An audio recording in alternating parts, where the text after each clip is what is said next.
Yes, Miss. Ayan na, ganda-ganda ng pants. Ay, my cute. Take a seat, Brian. So to be Brian. So, ayan na, ang bride reveal. Si Maine Cute. Siya ang bridal shower na natin. Kaso to be Mrs. na. Of course. And dapat pag bridal shower, diba? Excited ka na ba, Maine Cute? Yes, Miss. Welcome back mga kaaldab. Ito po yung throwback ng Eat Bulaga na kung saan nga po si Maine Polkerson talaga yung ginamit nila. No? Pantapat nga po talaga sa kasikatan ngayon ni Alden Richards. Sabi ko nga po sa inyo, madaling maintindihan po. Madaling kumbaga makuha yung sinasabi ko o yung pinupunto ko.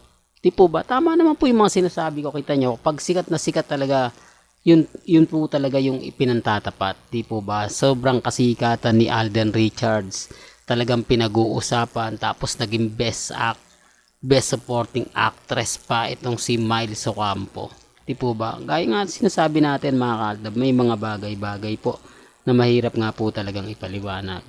May mga bagay-bagay nga po na talagang kung titignan ninyo at susuriin, masasabi natin, di po ba? Kaya nga po, relax lang po kayo. Maging matatag, maging kampante. Di po ba? Sabi ko nga dito sa channel ni Mr. Destiny, kung ano lang naman po yung latest, kung ano lang naman po yung trending, yun lang naman po yung binabalita natin. Di po ba? Kahit ano pong sabihin nila, kahit anong ipaliwanag po nila, tayo ang bida. Tayo yung panalo. Gaya nga po ngayon, sa sobrang kasikatan ni Alden Richards, talaga namamayagpag, napakarami ang gumagamit.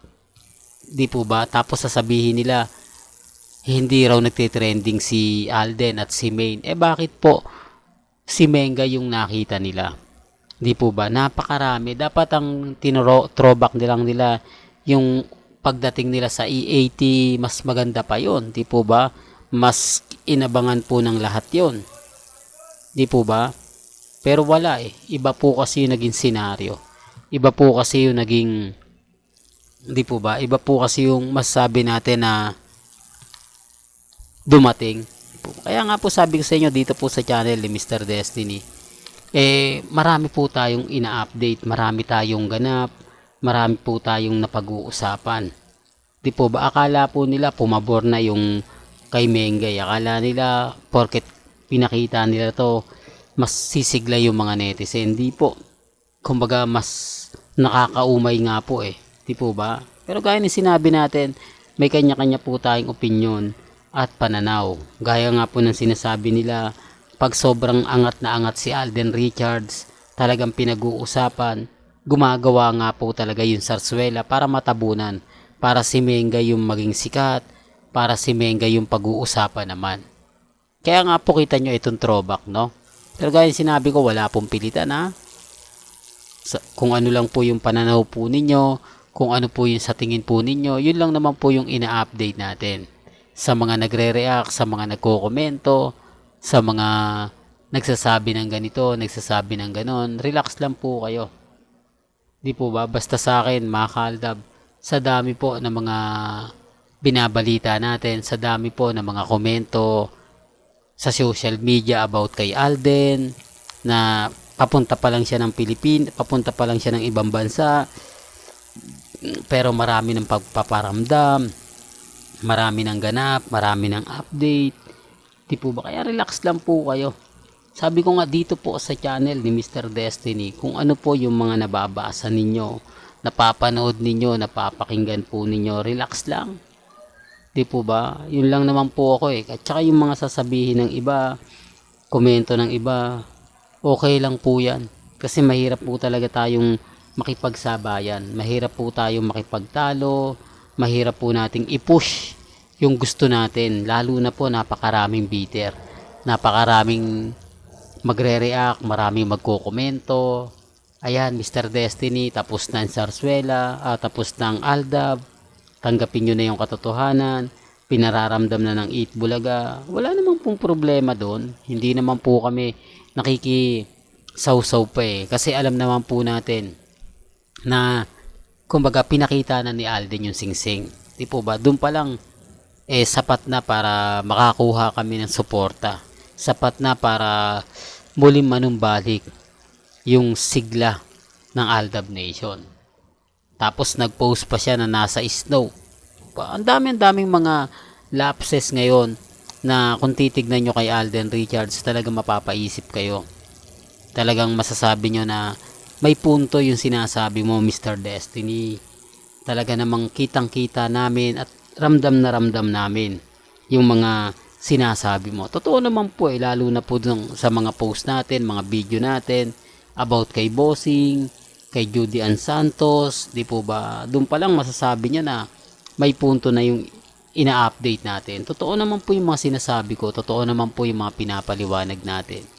Na kapag ka dumating yung point na Alden at May naman po, kumbaga talagang boom na boom, di po ba? Yan lang naman po yung hinihintay ng karamihan. Hindi lang po ako, kundi ng mga ilang netizen. Kasi dito po magkakaalaman kung magkiklik nga po ba o hindi. Kasi po, mahirap po sabihin pag puro salita lang. Mahirap magkomento kapag ang bali-balita, ganto-ganto lang, di po ba? Kaya nga po ako updated Kaya nga po ako masaya. Lalo na po kapag ang pinag-uusapan natin sila Maine Polkerson at Richard Polkerson. Kaya kampante ka lang, maging matatag ka lang. Ano man po yung mga nababasa ninyo, napapanood ninyo, napapakinggan, di po ba, relax lang.